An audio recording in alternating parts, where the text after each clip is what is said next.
Les amis, Monaco-Paris Saint-Germain, c'est l'affiche de la 23e journée du championnat de France de la Ligue 1 Uber Eats. Présentation de ce grand rendez-vous, nous attendions tous ce choc entre deux des meilleurs buteurs du championnat.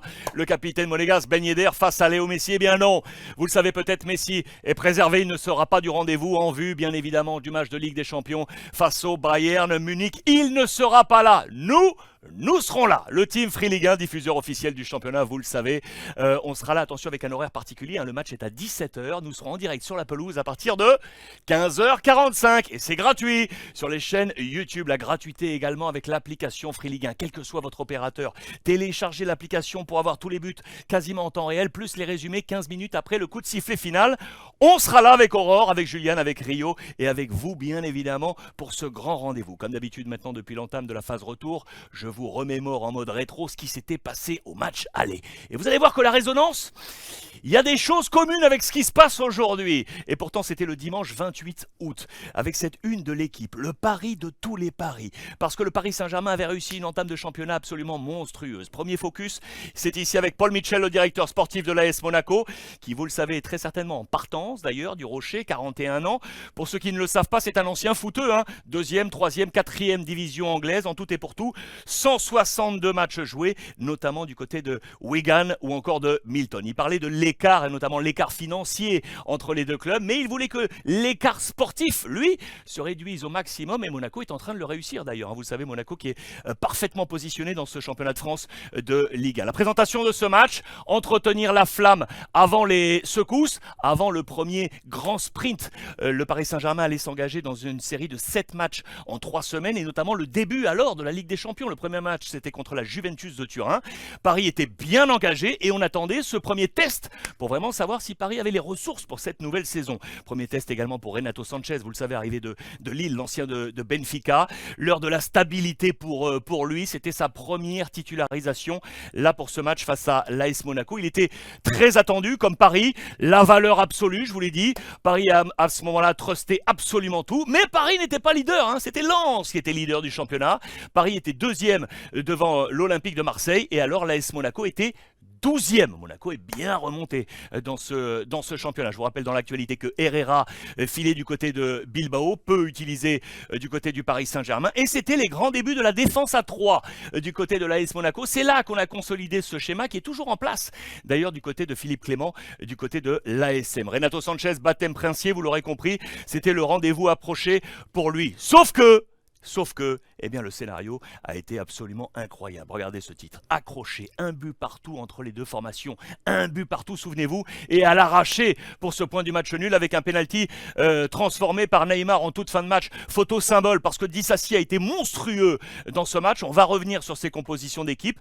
Un Paris Saint-Germain alors sans magie. Je vous disais que la résonance de ce match peut se porter aujourd'hui. Regardez, et également dans les colonnes du Parisien aujourd'hui en France alors. Ce dimanche à domicile, le club de la capitale a arraché un match nul contre le club du Rocher grâce à un pénalty obtenu et inscrit par Neymar. L'heure des premiers doutes ou juste un petit accident, l'heure des premiers doutes ou juste un petit accident. Un trio offensif peut inspirer. Vous allez voir que, une nouvelle fois, ce qui s'était alors passé, on le retrouve aujourd'hui. Renato Sanchez, une première compliquée. Le Manakwak, regardez le jeu de mots qui était en page intérieure de l'équipe avec une très très belle réussite de Monaco. Les notes sont là, je vais vous les zoomer. Voici quel était le plan de bataille de Christophe Galtier avec Kimpembe, Marquis, Sergio Ramos, Hakimi, Nuno sur les flancs, Verratti, Renato donc au milieu de terrain et le trio, regardez, avec pas forcément de super notes, on va y revenir, et Donnarumma dans les buts. Christophe Galtier avait pris un 4, là aussi on va y revenir. Les notes du côté de l'AS Monaco, elles sont bonnes, voire très bonnes, sauf pour Ben Yedder qui avait pris un 3, le capitaine de l'ASM, mais regardez Disasi et Camara ici, là, absolument monstrueux, les deux hommes qui ont écopé d'un 8 sur 10. Les notes du Paris Saint-Germain avec cette première manquée par Renato Sanchez, très attendu pour sa première.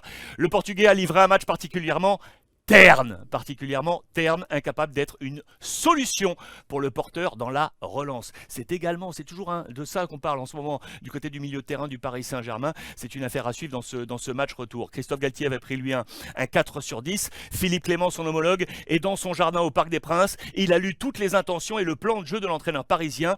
Englué, Galtier a éprouvé des difficultés à changer le rapport de force. Très intéressant, regardez la note des Monégasques.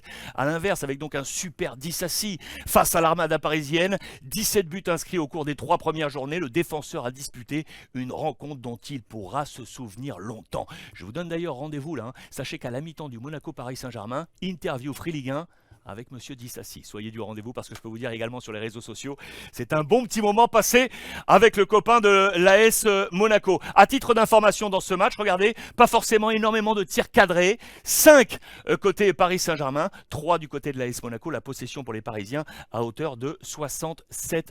Regardez déjà, ce titre, on pourrait le mettre aujourd'hui. Les chantiers s'ouvrent du côté du Paris Saint-Germain. Pour la première fois de la saison, les Parisiens sont apparus en difficulté dans certains secteurs de jeu. À 9 jours du début de la Ligue des Champions, le PSG a du travail. Des difficultés sous la pression, Sanchez n'en profite pas, une rotation nécessaire. On est à quelques jours maintenant du match face au Bayern Munich. On a l'impression que ces titres, on pourrait les mettre à l'actualité de ce jour, vous l'aurez compris.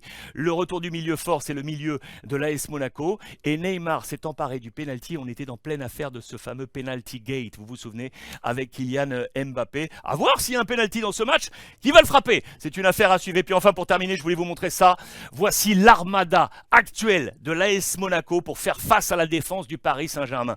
Sachez que Monaco dispose aujourd'hui de 14 buteurs différents. 14 buteurs différents. On va en mettre 12 parce qu'il y en a 2 depuis qui sont partis, mais 14 buteurs différents pour Philippe Clément. Regardez ça depuis le début de la saison avec Mbolo et Ben Yedder. 12 buts chacun. 12 buts chacun. Attention à ces deux hommes.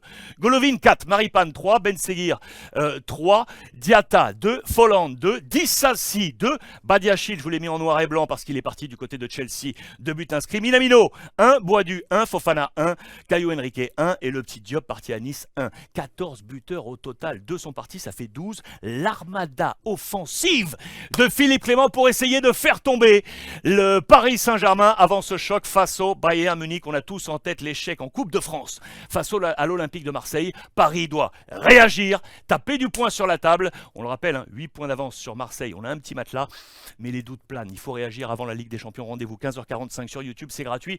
Avec les copains de Free Ligue 1, soyez au rendez-vous, on va se régaler.